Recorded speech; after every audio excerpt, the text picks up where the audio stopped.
November 1942. Over Tunisia, Stephen Arnold's P-40 is dying. The left wing bleeds black smoke through shredded aluminum. Tracers stitch the fuselage in bright columns of light. Behind him, Oberleutnant Hans Vogel closes for the kill shot, his Bf-109 a shadow of Teutonic precision.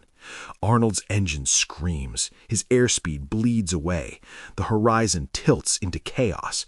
Then he does something insane, something that violates every manual, every briefing, every survival instinct drilled into American pilots, something that will turn a coffin into a weapon.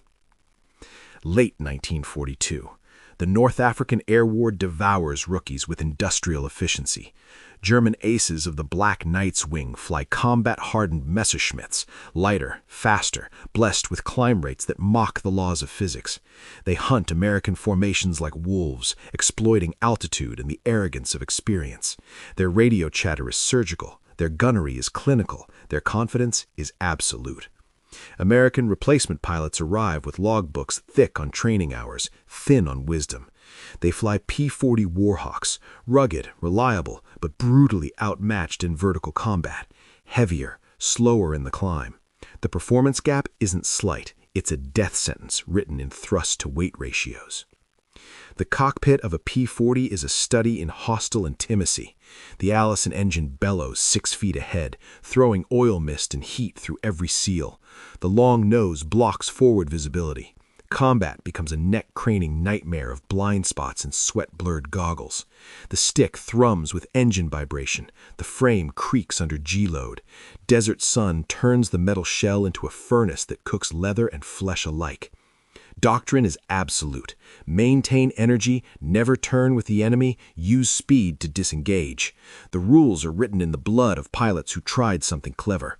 They work when you have altitude, when you have options, when the enemy gives you the luxury of choice. But Stephen Arnold has none of these things, and the manual says nothing about what to do when your wing is already on fire. Arnold stepped off the transport at Thelopit Airfield into a wall of North African heat and indifference. The squadron didn't look up. They sat in folding chairs outside the operations tent, playing cards with the bored efficiency of men who'd seen this scene a dozen times before. "Another lamb," someone muttered. Laughter rippled through the group. The operations officer, a sunburned captain with kill marks painted on his leather jacket, checked Arnold's orders without meeting his eyes. "You're in the third flight. Tail end Charlie. Position. Stay out of the way. Don't get anyone killed." No handshake, no welcome. Just a bunk assignment and a dismissal. Arnold tried introducing himself to his flight leader that evening. The man, a veteran named Kowalski with 3 confirmed kills, cut him off mid-sentence. "I don't learn names anymore, kid. Not until you make it past your 5th mission. Statistics say you won't." The mechanic was blunter. "See that P-40 at the end of the line, the one with the patched wing and oil stains? That's yours. Last guy in it augured in on Tuesday. Guy before that lasted 2 sorties. Don't get attached to it. We won't get attached to you." At the evening briefing, Arnold raised his hand to ask about the enemy's typical altitude advantage. The squadron commander, a major named Jameson with eyes like flint, stared at him until the tent went silent. Rookies don't ask questions. Rookies listen. Rookies fly where they're told and die where they're supposed to. Your job is simple. Absorb the first pass so the real pilots can counterattack. Clear? Arnold nodded. The veteran smirked. That night, he lay in his cot listening to the distant rumble of artillery. Around him, the veterans swapped stories about the Black Knights, the German aces who owned the Tunisian sky. They spoke with a strange reverence, the way you might describe a natural disaster, inevitable, unstoppable, almost beautiful in its violence. None of them spoke to Arnold. He was already a ghost, just another name that wouldn't need remembering. In the darkness, he pulled out his notebook. He'd been sketching lift coefficients and control surface angles since flight school. The other cadets had mocked him for it then too, called him professor, told him flying was instinct, not equations. But instinct, Arnold thought, was just another word for guessing, and in a sky full of aces, guessing was a luxury reserved for men who'd already survived long enough to earn it. If you believe every newcomer deserves a fair shot and hate arrogant gatekeepers, hit subscribe. Only the Black Knight bullies will scroll past. Arnold found the combat reports in a wooden crate behind the operations tent, stained manila folders, some with brown fingerprints that might have been oil or blood. Nobody stopped him from reading them. Nobody cared what the replacement fodder did with his time. He read them all. Every after-action report from the past 3 months, every loss, every narrow escape, every engagement where American pilots followed doctrine and died anyway. The pattern emerged like a photograph developing in chemical bath. Pilot engages from inferior altitude. Enemy dives with speed advantage. Pilot attempts to run, official doctrine, page 47 of the training manual. Enemy closes anyway because the BF-109 is simply faster in level flight. Pilot dies in a straight line, following orders, doing exactly what he was trained to do. The manual promised that speed would save them. The manual was written by men who'd never flown a P-40 against a Messerschmitt in the vertical crucible of the Mediterranean theater. Arnold pulled out his engineering notebook and started calculating. The P-40's top speed, 360 miles per hour at 15,000 feet. The BF-109 Gustav's top speed, 400 miles per hour at the same altitude. 40 miles per hour faster. In a stern chase, the math was execution by geometry. Time to intercept was a simple equation with only one solution: death. But turning, the forbidden maneuver, the cardinal sin of fighter doctrine, that changed the equation entirely. He sketched it out. A tight turn wasn't about speed, it was about radius, wing loading, lift coefficient, the brutal physics of centripetal force. The P-40 was heavier, yes, but it had more wing area. At certain speeds, particularly lower speeds where the German ace would never voluntarily fight, the American plane could actually outturn the nimbler Messerschmitt. The manual said never turn because turning bled energy. Energy meant speed. Speed meant escape. But escape was already impossible. The math proved it. Running was just dying slowly while facing the wrong direction. Arnold looked up from his calculations as 3 P-40s returned from patrol. 2 were missing. The survivors taxied in silence, their faces blank with the exhaustion of men who'd followed every rule and watched their friends die anyway. That night at the briefing, Major Jameson repeated the doctrine like scripture. Maintain speed, never turn, disengage and dive. Arnold said nothing. He'd already learned the first rule of survival. Don't argue with men who have too much invested in being right. Let the math speak later, when words would be irrelevant. The mechanics worked through the Tunisian nights when the temperature dropped below unbearable. Arnold found them there, under work lights strung between fuel drums, their hands black with grease, and their conversation stripped to efficiency. They didn't chase him away. Mechanics had no use for the pilot hierarchy that dominated the daylight hours. A man who wanted to understand his machine earned a different kind of respect. Need something, Lieutenant? The crew chief, a staff sergeant named Dalton with permanent oil stains under his fingernails, didn't look up from the engine cowling he was riveting. Want to measure the control surfaces, aileron deflection angles, rudder authority, elevator throw. Need to understand the actual limits, not the manual specs. He paused, set down his rivet gun. You planning to fly this thing or dissect it? Both. That earned a slight smile. All right, Professor, let's see what you got. Arnold spent 5 nights in the hangar measuring everything.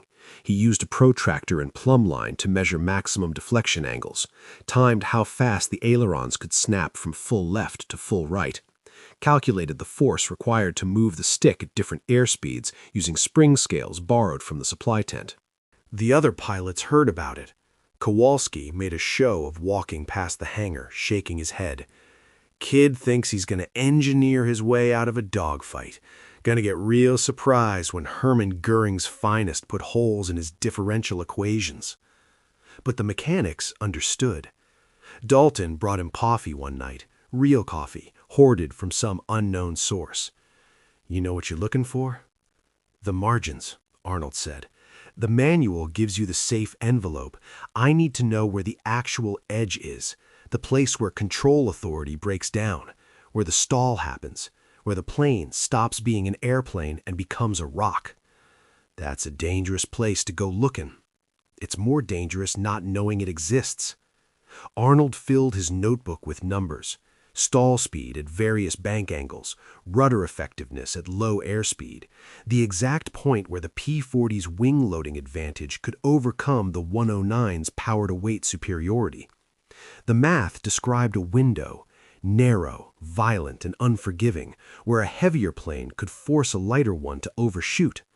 A window that only opened at speeds where both aircraft were seconds from falling out of the sky. On the sixth night, Dalton watched him pack up his notebook. "You planning to actually try this, whatever it is?"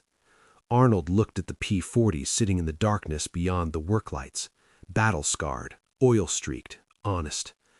"Only if I have to. Only if the alternative is following doctrine into the ground. If you can't stand people like the arrogant Major Jameson who stifle innovation, comment, respect the hustle, don't side with the bullies."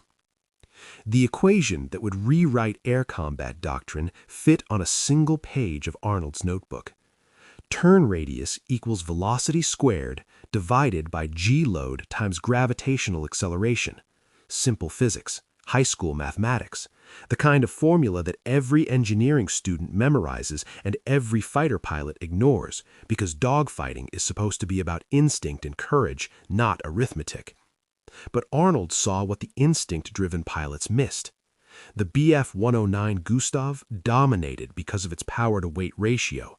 It could climb faster, accelerate harder, maintain energy in vertical maneuvers.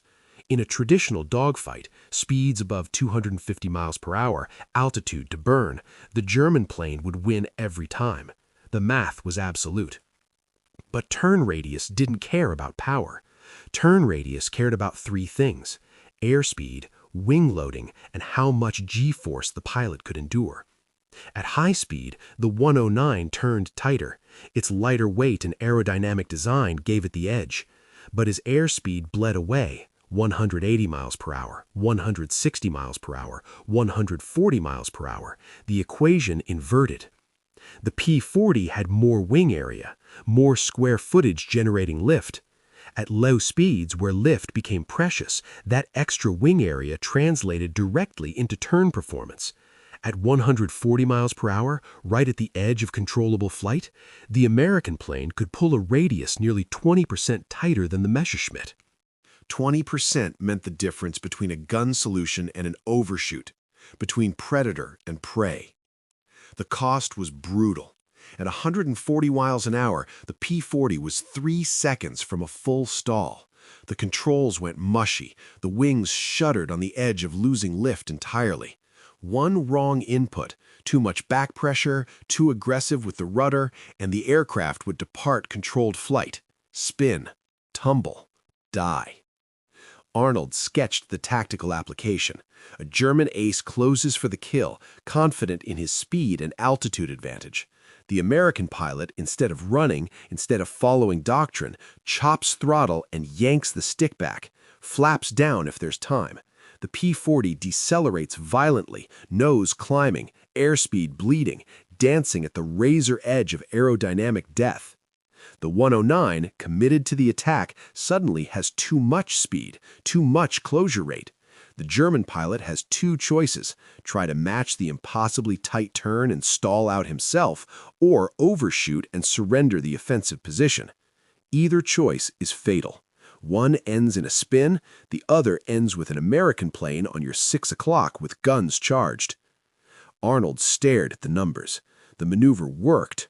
On paper, in theory, in the sterile mathematics of thrust and drag and lift coefficients. But paper didn't shake with engine vibration. Theory didn't smell like fear sweat and cordite. And mathematics couldn't tell you if you had the nerve to fly 3 seconds from death while tracers stitched the air behind you.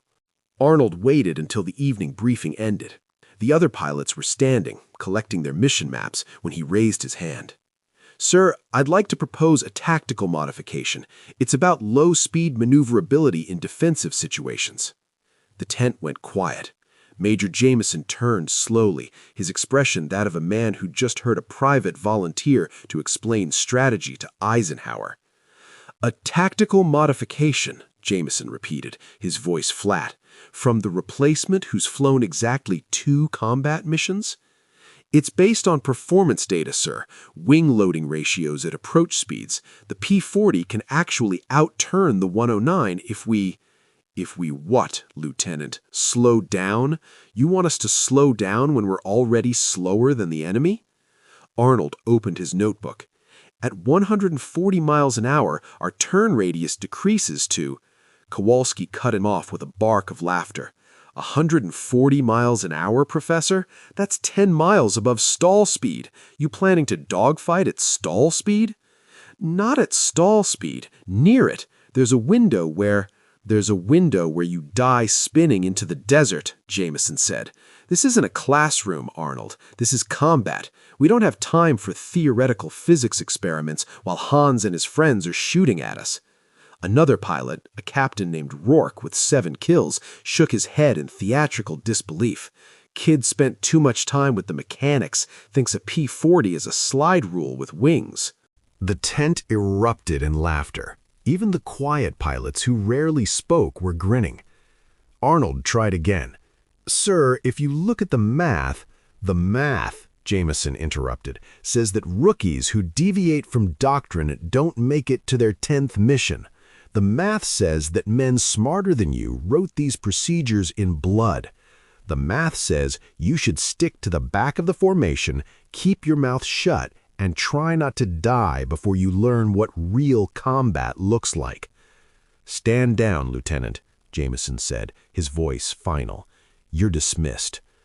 Arnold walked out of the tent into the desert night, his notebook still open to the page with the calculations. Behind him, he heard Kowalski's voice carry through the canvas. "Professor thinks he's going to rewrite the book. Give him a week. The Black Knights will solve that problem for us." More laughter, the sound of men who'd survived by following rules they didn't want questioned. Arnold closed his notebook. The math didn't care whether they believed it. Physics didn't require consensus, but proving it, that would require something nobody in that tent thought he had: the courage to be right when everyone else needed him to be wrong. Only trolls and manipulators love to see a smart person fail. If you stand for the truth, hit subscribe now. They came out of the sun like falling knives. Arnold saw them first. 4 black shapes dropping through the glare at 12,000 feet. He keyed his radio. "Bandits high, 2 o'clock." The first burst of cannon fire cut across Kowalski's P-40 before the warning finished. The veteran's aircraft shuddered, trailing smoke, then nosed over into a terminal dive. No time to think, no time to follow doctrine. The Messerschmitts split into pairs with practiced precision. Vogel's Black Knights, executing the tactics they'd perfected over France and Russia. High-side passes, using gravity and speed like weapons, converting altitude into killing energy. Major Jameson's voice crackled over the radio. "Break formation, dive for speed, do not engage." The squadron scattered, exactly as trained, exactly as the manual prescribed, exactly as the Germans expected. Arnold pushed his stick forward, diving for the deck. His airspeed climbed past 300 miles per hour. The desert floor rushed up in shades of brown and tan. Behind him, a 109 stayed with him effortlessly, closing the gap with the inevitability of mathematics. 2 more P-40s died in the next 30 seconds. Arnold watched them fall, dark shapes trailing fire, proof that doctrine was just organized dying. He pulled out of the dive at 3,000 feet, leveling off, throttle to the firewall. The 109 stayed with him, closer now. He could see the pilot's goggles catching sunlight. Then the world exploded. Cannon shells walked up his left wing. Metal shrieked. The aircraft lurched violently right. Arnold fought the stick, muscle memory overriding panic, but the damage was catastrophic. His wing looked like it had been chewed by industrial machinery, a jagged landscape of torn aluminum and exposed stringers. Black smoke poured from the wheel well. The 109 pulled alongside, close enough that Arnold could see the kill marks painted on the fuselage. 14. The pilot glanced over, a casual assessment, the way a hunter checks if the deer is dead yet, then dropped back for the finishing position. Arnold's airspeed was bleeding, 280 miles per hour, 260. The damaged wing was creating massive drag, pulling him into a death spiral of decreasing velocity and increasing vulnerability. Jameson's voice again, distant now, breaking up. Anyone who can, head for base. We're scattered. Reform at... Static. Then silence. Arnold was alone. 10,000 feet, damaged aircraft, German ace on his 6, airspeed dropping through 240 miles per hour. Every rule said he was already dead, which meant he had nothing left to lose by breaking them. Arnold's hand moved to the flap lever. Every instinct screamed against it. Flaps in combat were suicide. They created drag, killed speed, made you a stationary target. The manual explicitly forbade it, but the manual assumed you had speed to lose. He slammed the flaps down. The P-40 bucked like a wounded animal. Airspeed bled catastrophically, 220 miles per hour, 180, 160. The controls went mushy in his hands. The damaged wing shuddered, threatening to fold entirely. Behind him, Vogel saw the smoke, saw the deceleration, and recognized a dead man's last desperate maneuver. He adjusted his gun sight, patient, professional. The American was finished. Arnold chopped the throttle to idle, 140 miles per hour. The edge of the world, the place where flight becomes faith, where aluminum and physics and human nerve exist in a balance so fragile that thought itself can break it. He hauled the stick back into his lap and kicked full left rudder. The P-40 didn't turn, it pivoted. The nose swung around in a rotation so violent it defied every principle of energy-preserving combat. The damaged wing screamed but held. The airframe groaned. The horizon spun 90 degrees in 2 heartbeats. Vogel's 109, carrying 350 miles of closure speed, shot through the space where Arnold had been. The German ace had committed to a gun solution that no longer existed. His aircraft, lighter, faster, superior in every metric that mattered at high speed, became a liability in the realm of the near stall. He tried to follow the turn, hauled back on his stick. His Messerschmitt responded, graceful and quick, but physics was physics. His turn radius at speed was twice Arnold's radius at the edge of death. Arnold watched him overshoot, watched the perfect killing machine become a target. He pressed the trigger. 6.50 caliber machine guns converged at 300 yards. Tracers walked across the 109's fuselage. Metal peeled away. The canopy shattered.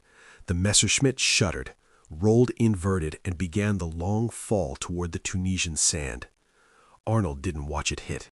He was fighting to recover from his own maneuver, adding power, bleeding off the rudder input, coaxing his shredded wing back into stable flight. His airspeed had dropped to 125 miles per hour. The stall warning buffeted through the control column. He eased the stick forward, let the nose drop, found 150 miles per hour and held it there like a lifeline. The radio crackled. Jameson's voice, tight with disbelief. "Arnold, what the hell just happened?" Arnold looked at his damaged wing, still smoking, still flying. "Applied physics, sir," he said. "Just applied physics." Hit subscribe if you believe in the power of logic over brute force. Lazy thinkers won't understand this. Arnold's P-40 touched down, trailing smoke like a funeral shroud. The left wheel nearly collapsed on landing, the strut damaged by the same cannon burst that had shredded the wing. He taxied to the flight line on asymmetric thrust, the aircraft listing like a ship taking water. The entire squadron was waiting. Dalton reached the cockpit first, climbing up to help Arnold with the canopy. The crew chief's face went pale when he saw the wing. Jesus Christ, Lieutenant, how is this thing still flying? Arnold didn't answer. His hands were shaking too badly to unlatch his harness. Major Jameson pushed through the crowd, his face unreadable. Arnold, my office, now. The intelligence officer, a captain named Morrison, intercepted them halfway to the operations tent. Sir, we need to debrief him first. Gun camera footage shows a confirmed kill. The 109 went straight in. Jameson stopped walking. Confirmed? Yes, sir. And sir, Morrison hesitated, glancing at Arnold. Radio intercepts identified the pilot. It was Vogel, Oberleutnant Hans Vogel, 14 kills, commander of the Black Knights formation. The silence that followed had weight, physical mass, the kind of quiet that bends the air around it. Kowalski spoke first, his voice stripped of its usual mockery. The kid got Vogel? With a damaged aircraft, Morrison said, after the rest of us scattered. He turned into the attack at... Morrison checked his notes, frowned. At 140 indicated airspeed. That can't be right. It's right, Arnold said quietly. His voice sounded distant, like it belonged to someone else. Jameson turned to look at him, really look at him for the first time since Arnold had arrived in Tunisia. Explain. So Arnold did. Standing there in the North African sun, still wearing his sweat-soaked flight suit, he walked them through the mathematics. Wing loading, turn radius, the narrow window where a heavier plane could force a lighter one to overshoot, the calculations he'd made in the hangar, the theory the briefing room had mocked. Nobody laughed now. When he finished, Jameson was quiet for a long time. Then, "How many pilots have we lost in the last month following my orders to dive and run?" 17, sir, Morrison said softly. Jameson looked at the shredded P-40, at Arnold, at the other pilots standing in silence. "Get him cleaned up," he said finally. "Then I want every pilot in the briefing room. We're rewriting the goddamn manual." The briefing room was packed, not just Arnold's squadron. Pilots from 3 other P-40 units crowded in, standing along the walls when the chairs ran out. Word had spread through Thelopay airfield like fire through dry grass. The rookie who couldn't get anyone to learn his name had killed the unkillable ace. Arnold stood at the front with his notebook open, chalk in hand, and drew the physics on a salvaged blackboard.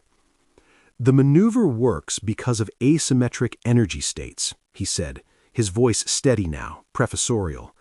"At high speed, the 109 dominates, but combat isn't static. If you can force the engagement into low-speed flight, deliberately, controlled, you invert the advantage." He sketched the turn radius equation, showed them where the curves crossed, explained the precise airspeed where American wing loading became a weapon instead of a handicap. Major Jameson watched from the back, arms crossed. When Arnold finished, the major stepped forward. "This goes into immediate training protocol," Jameson said. "Every pilot practices the snap reversal until it's muscle memory. Morrison, I want gun camera footage analyzed for any previous instances where this might have worked and we missed it. Dalton, work with Arnold on aircraft modifications, anything that improves low-speed handling." Kowalski raised his hand. "Sir, this maneuver, it's dangerous as hell. One mistake and you're in a flat spin." "So is running from a faster aircraft," Jameson said quietly. "Arnold proved that yesterday, when he was the only one who came home with a kill. The rest of us followed doctrine and watched good men die." 3 months later, the Arnold turn, officially designated as a controlled high-alpha reversal in the training manuals, had been taught to every American fighter squadron in the Mediterranean theater. Loss rates dropped by 40%. German aces found their speed advantage neutralized by American pilots who'd learned to fight where the physics favored them. By 1944, when the P-51 Mustang arrived with performance that matched the enemy, the tactical principles remained. Energy management, understanding your aircraft's envelope, fighting smart instead of fighting proud.